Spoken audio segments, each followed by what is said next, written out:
শনিবার জামুরিয়া থানা এলাকার শ্রীপুর ফাঁড়ি অন্তর্গত ১৯ নম্বর জাতীয় সড়কে মর্মান্তিক সড়ক দুর্ঘটনা ঘটে গেল। বগড়ার একটি মোটরসাইকেল শোরুমের কাছে দুর্গাপুরগামী ল্যানে অজ্ঞাত বাহনের ধাক্কায় ঘটনাস্থলে মোটরসাইকেল চালকের মৃত্যু হয়।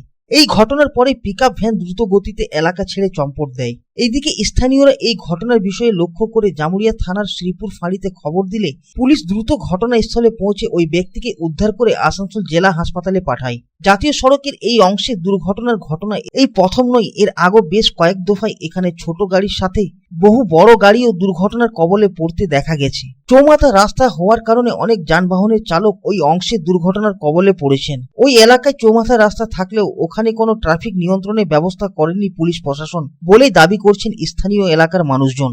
এলাকাবাসীদের দাবি, পুলিশের নজরদারি থাকলে দুর্ঘটনা অনেকটাই এড়ানো সম্ভব। Bureau report, public times. छोटे, तेरी पहली मोटरसाइकिल कैसी होगी? मुझे तो ऐसी चाहिए जो ज्यादा चले और लंबी टिके। तो तैयार हो जा छोटे।